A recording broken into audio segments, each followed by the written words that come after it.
भेज दी है राजभवन को। सॉफ्ट कॉपी जो है राजभवन पहुंच गई है और अब जो नेता राजभवन पहुंचे हैं, हेमंत सोरेन, चंपाई सोरेन, विधायक दल के नेता कांग्रेस के प्रदीप यादव और जो आरजेडी विधायक दल के नेता सत्यानंद भोक्ता और सीपीआई माले के विधायक जो है वो विनोद सिंह, ये अब सभी जो है राजभवन में नई सरकार का दावा पेश करेंगे। हेमंत सोरेन जो है मुख्यमंत्री के तौर पे शपथ लेने की जो है तारीख मांगेंगे राज्यपाल से और थोड़ी देर में ये तय हो जाएगा, ये साफ हो जाएगा कि हेमंत सोरेन कब जो है अगले मुख्यमंत्री के तौर पे शपथ लेंगे।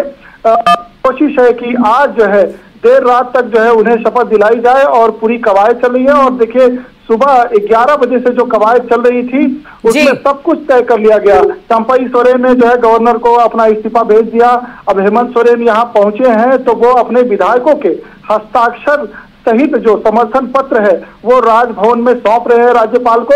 राज्यपाल से वो मिलकर जो है वो जो समर्थन पत्र है वो सौंप रहे हैं और थोड़ी देर में ये तय हो जाएगा, ये साफ हो जाएगा कि हेमंत सोरेन को राज्यपाल कब बुला रहे हैं मुख्यमंत्री पद की शपथ लेने के लिए। तो यानी दिवाकर जी, हम आपसे ये भी जानना चाहेंगे कि इतने बड़े सियासी उलटफेर का क्या मकसद हो सकता है? क्या आगामी विधानसभा चुनाव को देखते हुए उसके मद्देनजर इतना बड़ा परिवर्तन किया जा रहा है? मतलब साफ है कि हेमंत सोरेन के चेहरे पर ही हम चुनाव लड़ सकते हैं और चुनाव जीतने की गारंटी है। यानी कि 2019 में हेमंत सोरेन ने जो अपने गठबंधन के विधायकों का आंकड़ा 50 से पार पहुंचाया था, तो अब गठबंधन में शामिल सभी दलों को यह भरोसा है कि हेमंत सोरेन के चेहरे पर ही आप चुनाव लड़ सकते हैं और जीत जो है हेमंत सोरेन के चेहरे पर ही मिल सकती है। तो ऐसे में हेमंत सोरेन जबकि लोकसभा चुनाव का नतीजा आया और जब सीटें बढ़ी और जो ट्राइबल के लिए आरक्षित सीटें हैं, आदिवासियों के लिए आरक्षित 5 की 5 सीटों पर जीत मिली, तो अब जो है लगता है कि एक कॉन्फिडेंस आया है कि हम जिस तरीके से लोकसभा में हमारी सीटें 2 से 5 हुई तो हम जो है सत्ता में अपनी वापसी कर सकते हैं, हमारी जो है सत्ता बरकरार रह सकती है, 2024 का हम मैदान जीत सकते हैं। तो अब यहाँ से जो लड़ाई है वो 2024 की लड़ाई है। यानी कि 2024 को लेकर लड़ाई शुरू हो चुकी है। एक जानकारी आपसे ये भी लेना चाहेंगे क्योंकि चंपाई सोरेन इस वक्त मुख्यमंत्री के पद पर थे, उन्होंने इस्तीफा दे दिया है, जाहिर सी बात है उनकी भी कुछ महत्वाकांक्षा होगी। अब उन्हें आगे कौन सा पद दिया जा सकता है? कोई महत्वपूर्ण जिम्मेदारी पार्टी के भीतर उन्हें दी जा सकती है?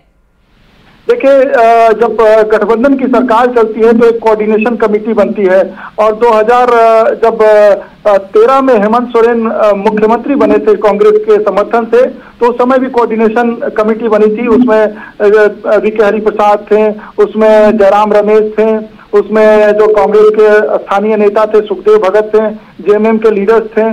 तो ऐसे में ये खबर आ रही है कि जो कोऑर्डिनेशन कमेटी बनेगी, सरकार जो गठबंधन की सरकार है और कॉमन मिनिमम प्रोग्राम जो है उसको लागू करने के लिए कोऑर्डिनेशन कमेटी की अहम भूमिका होती है।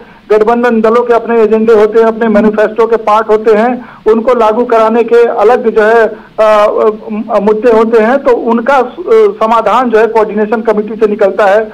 उसमें चंपाई सोरेन को अध्यक्ष बनाया जा सकता है और चंपाई सोरेन के लिए ये जो है सम्मानजनक स्थिति होगी क्योंकि चंपाई सोरेन अब पूर्व मुख्यमंत्री होंगे, तो उनके लिए कोई सम्मानजनक रास्ता निकाला जा रहा है। उसमें ये कहा जा रहा है कि आप जो है कोऑर्डिनेशन कमेटी का कमान संभालें। तो कोऑर्डिनेशन वाकई दिवाकर जी, चंपाई सोरेन को अभी भी महत्वपूर्ण जिम्मेदारी दी जाएगी, इसकी उम्मीद की जा सकती है। हमारे साथ संवाददाता अविनाश लगातार बने हुए हैं, राजभवन के बाहर भी मौजूद हैं। वो क्या कुछ तस्वीरें हैं अविनाश के माध्यम से अपने दर्शकों को दिखाएंगे? अविनाश, क्या कुछ जानकारी है, क्या कोई हलचल इस वक्त राजभवन के बाहर आप देख पा रहे हैं?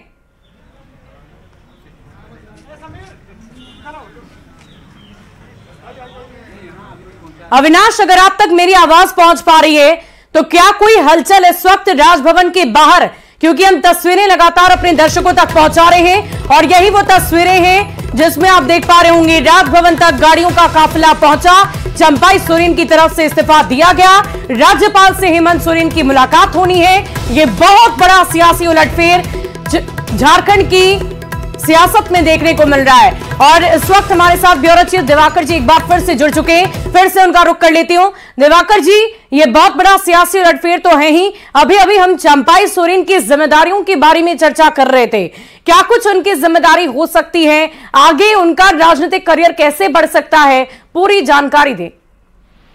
देखिए, चंपाई सोरेन लगातार सरायकेला सीट से जीतते आ रहे हैं और जेएमएम के फाउंडर लीडर्स में से एक हैं और ये माना जाता है कि कोल्हान के एरिया में, हालांकि वो संथाल नेता हैं, लेकिन कोल्हान में उनकी अच्छी पकड़ है और पार्टी के वरिष्ठ नेता माने जाते हैं। जब हेमंत सोरेन को अपना विकल्प चुनना था तो उनको भरोसेमंद के तौर पे चंपाई सोरेन ही नजर आए, क्योंकि चंपाई सोरेन उनके पिता शिबू सोरेन के साथ झारखंड आंदोलन में कदम टाल करते थे और एक तरीके से शिबू सोरेन परिवार के वो भरोसेमंद नेता है। तो चंपाई सोरेन को स्ट्रेटेजिकली जो है हेमंत सोरेन करीब रखना चाहेंगे, क्योंकि उनकी नाराजगी कहीं न कहीं उनके जो 2024 के विधानसभा चुनाव की वाकई दिवाकर जी, हम और भी चर्चा करेंगे चंपाई सोरेन की जिम्मेदारियों को लेकर, लेकिन इस वक्त हमारे संवाददाता अविनाश लगातार हमारे साथ बने हुए, एक बार फिर से उनका रुख करूंगी। अविनाश, क्या कोई हलचल राजभवन के बाहर आप देख पा रहे हैं? जी अविनाश। नहीं, जरूर देख पा रहा हूं। और जो काफिला हेमंत सोरेन का आवास से निकला था, सीएम आवास से निकला था, वो काफिला जो है वो सीएम चंपाई सोरेन के घर पहुंचा हुआ है और प्रदीप यादव भी उनके साथ है और उसके बाद वहां से सभी लोग यहां राजभवन पहुंचेंगे।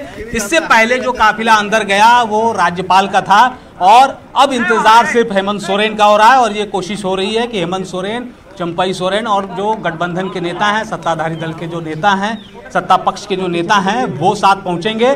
तो जो सीएम आवास से हेमंत सोरेन का काफिला निकला था वो राजभवन पहुंचने के बजाय राजभवन से पहले जो चंपाई सोरेन का आवास है वहां गया हुआ है और अब जो जानकारी आ रही है कि अब से कुछ मिनटों के अंदर सभी लोग यहां राजभवन में प्रवेश कर जाएंगे। अविनाश, एक जानकारी आपसे और भी लेना चाहूंगी कि राजभवन में कुछ ही लोगों को प्रवेश की अनुमति मिलती है, क्या इस बाबत कोई जानकारी आपके पास कि अंदर कौन कौन जाएंगे? और मुझे जहां तक नजर आ रहा है कि मौसम का मिजाज भी थोड़ा बिगड़ा हुआ है, बारिश हो रही है, इससे परेशानी भी हो सकती है, लेकिन सभी नेता वहां पर अब से थोड़ी देर में पहुंचेंगे। नहीं, देखिए, आपने सही कहा कि राजभवन के अंदर कौन कौन जाएगा ये पहले से एक सूची भी होती है और ज़रूर वो सूची राजभवन पहुंच चुकी होगी। और बारिश हो रही है, बारिश के कारण आप कह सकते हैं कि बहुत सारे जो सत्ताधारी दल के जो कार्यकर्ता और नेता हैं वो अभी राजभवन के पास आपको नहीं दिखेंगे। ये सन्नाटा आपको सामने रोड की तरफ ज़रूर दिख जाएगा और इसी सामने वाली रोड से सभी को आना है। तो इंतज़ार जो हो रहा है, इंतज़ार हेमंत सोरेन के राजभवन में आने का इंतज़ार हो रहा है। और जो ये सड़क और ये सुरक्षा व्यवस्था आप सामने देख पा रही हैं, जो पुलिस के जवान हैं, खुद जो रांची के एसएसपी हैं वो मोर्चा संभाले हुए हैं और किसी को भी अब इस रास्ते में अंदर आने की अनुमति नहीं है, किसी भी वाहन के अनुमति नहीं है। सभी लोगों को दोनों ही छोर की ओर अगर हम बात करें, एक तरफ अगर आप राजभवन को जो आने वाला रास्ता है उसकी बात कर लें और दूसरी तरफ जब हम रातू रोड चौक से आप अंदर आते हैं उस इलाके की अगर हम बात कर लें, दोनों ही इलाके से इस रास्ते में आने के लिए सड़कों को अवरोध कर दिया गया है, लोग नहीं आ सकते हैं। तो अभी जो अपडेट है और लगातार हम जो कल से कह रहे हैं वो अविनाश, अभी आपने जानकारी दी कि चंपाई सोरेन के आवास पर भी कुछ लोग मौजूद हैं, वहां पर क्या चल रहा है, वहां पर क्या हलचल हो सकती है, क्या वहीं से सभी सीधे राजभवन तक पहुंचेंगे? नहीं, देखिए, ये ज़रूरी भी था क्योंकि अगर आप देखें चंपाई सोरेन सुबह आए थे, बैठक में शामिल हुए, बैठक में लंबी बैठक जो चली उसके बाद चंपाई सोरेन वहाँ से निकलकर अपने आवास चले गए थे। अब जबकि सभी लोग जान चुके हैं कि नेतृत्व परिवर्तन हो रहा है और जैसा कि हमारे सहयोगी भी लगातार अपडेट दे रहे हैं, अलग अलग जगहों से भी, राजभवन से यहाँ एयरपोर्ट की हम लगातार तस्वीरें दिखाते रहें। तो अब जो स्थिति है और हेमंत सोरेन इसलिए भी चंपाई सोरेन के पास पहुंचे हैं कि एक कटसी भी है, शुरू से ही चंपाई सोरेन को बहुत ही आदर और सम्मान दिया जाता रहा है पार्टी के अंदर और खासकर अगर हेमंत सोरेन की बात कर लें, अगर ऐसा नहीं होता तो जब हेमंत सोरेन की गिरफ्तारी हुई थी और जब ताजपोशी की बात हो रही थी तो एकमात्र नाम सिर्फ और सिर्फ चंपाई सोरेन का ही आया था। इसलिए हम ये कह सकते हैं कि जब राजभवन आने की बात हुई तो खुद हेमंत सोरेन जो है वो पहुँचे और वहाँ से अब उन साथ में ही चंपाई सोरेन को साथ में आएंगे और जो सत्ताधारी दल के जो और विधायक हैं वो यहाँ पहुंचेंगे। अविनाश, हम आपकी तस्वीरों में देख पा रहे हैं कि एक बस मुझे नजर आ रही है। ये बस कोई आम बस है या फिर पिछली बार की तरह बस में बैठकर सभी विधायक कार्यकर्ता पहुंचेंगे? ऐसी भी कोई एक गाड़ी और भी इस वक्त टीवी स्क्रीन पर अपने दर्शकों को हम दिखा पा रहे हैं, ये किसकी गाड़ी है?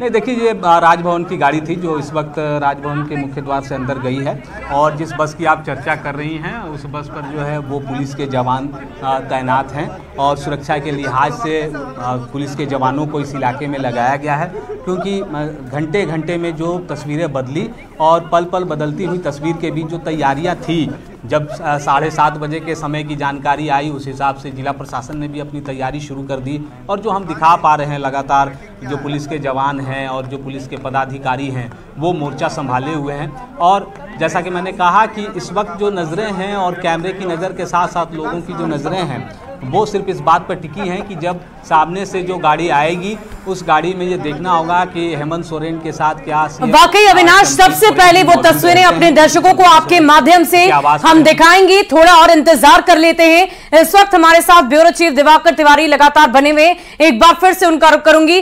दिवाकर जी, आज ये इस्तीफा हुआ, अब हेमंत सोरेन राज्यपाल तक पहुंचेंगी, राजभवन पहुंच जाएंगी, क्या शपथ ग्रहण करने की भी तारीख आज ही तय हो सकती है या अभी ही शपथ लिया जा सकता है? क्या ऐसी भी कोई जानकारी आपके पास?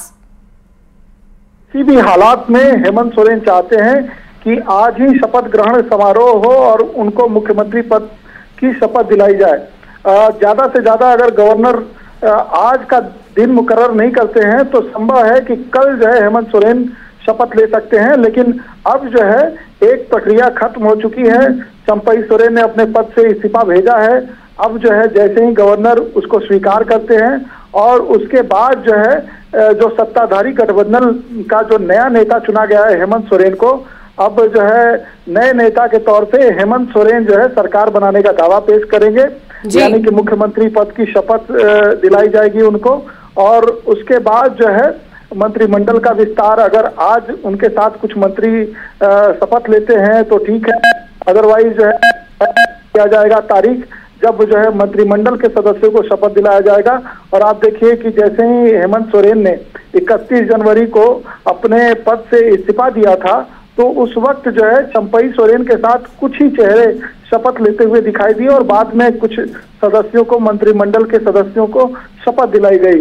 तो ऐसे में ऐसा ही हो सकता है कि हेमंत सोरेन को पहले शपथ दिलाई जाए, उनके साथ कोई चेहरे हों, कुछ चेहरे हों जो शपथ लें। तो ये पूरी कोशिश है हेमंत सोरेन की कि आज ही शपथ ग्रहण समारोह हो, अदरवाइज आज नहीं होता है तो कल किसी भी तरीके से किसी भी हालात में शपथ ग्रहण समारोह हो और उसमें मुख्यमंत्री के तौर पे तीसरी बार जो है हेमंत सोरेन शपथ लें, पद और गोपनीयता की शपथ लें।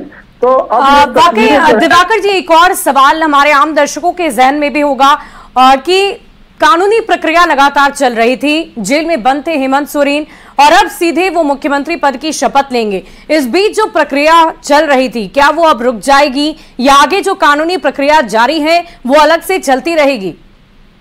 देखिए, हेमंत सोरेन को जो जमीन आवंटन जमीन घोटाला है उसमें उन्हें जमानत मिली है। अब जांच एजेंसियां जो है इस मामले की जांच कर रही है, अभी उनका कन्विक्शन नहीं हुआ है, यानी कि वो अभी दोषी साबित नहीं हुए हैं। जब तक दोषी साबित नहीं हुए हैं वो अपने पद पर बने रहेंगे। अगर कुछ इस तरीके की स्थिति बनती है कि जांच एजेंसियां जो है उनको जो है दोषी साबित कर पाती है तो फिर उसके बाद जो है अगली प्रक्रिया होती है कि सदस्यता खत्म होती है, अयोग्य करार दिए जाते हैं। तो ऐसी स्थिति बनती नहीं दिखाई दे रही है, क्योंकि हाई कोर्ट से हेमंत सोरेन के बारे में, हेमंत सोरेन के मामले में जो टिप्पणी करते हुए उन्हें जो है जस्टिस ने जमानत दी है, तो उसके आधार पे हेमंत सोरेन कॉन्फिडेंट है कि इस मामले में उनके खिलाफ कोई मजबूत आधार नहीं बनता है कि जांच एजेंसी जो है उनको दोषी साबित कर सके। तो अभी 2-3 महीने का वक्त है और हेमंत सोरेन अब ये 2-3 महीने जो है पॉलिटिकल स्ट्रेटजी तैयार करने में, यानी कि कैसे विधानसभा चुनाव जीता जाए, विधानसभा चुनाव होने हैं 2-3 महीनों में, कैसे जीता जाए, किस तरीके से जो है वो अभी बड़ी बड़ी घोषणाएं हो रही है, हर कैबिनेट पे जो है सबकी नजर लगी रहती है कि कैबिनेट में कोई बड़े फैसले होते हैं और उन बड़े फैसलों के साथ ही मैदान में उतरना चाहते हैं हेमंत सोरेन। अभी देखिए कि आज प्रभात तारा मैदान में चंपई सोरेन को जो है 1500 +2 शिक्षकों को नियुक्ति पत्र बांटनी थी। तो ऐसी ही तस्वीरें आपको जो है दिखाई देगी, तेजी से दिखाई देगी। हेमंत सोरेन जैसे ही कुर्सी पे बैठेंगे, सीएम की कुर्सी पे बैठेंगे, वो बड़े बड़े फैसले लेते हुए दिखाई देंगे कि वाकई दिवाकर जी इंतजार है उस पल का, उस तस्वीर का, जब हेमंत सोरेन राजभवन तक पहुंचेंगे, राज्यपाल से उनकी मुलाकात होगी। इस बड़ी खबर पर लगातार हम सभी की नजर है। सबसे पहले वो तस्वीर न्यूज 18 बिहार झारखंड अपने दर्शकों को दिखाएगा। बहुत बहुत शुक्रिया आपका हमारे साथ। लेकिन इस वक्त बिहार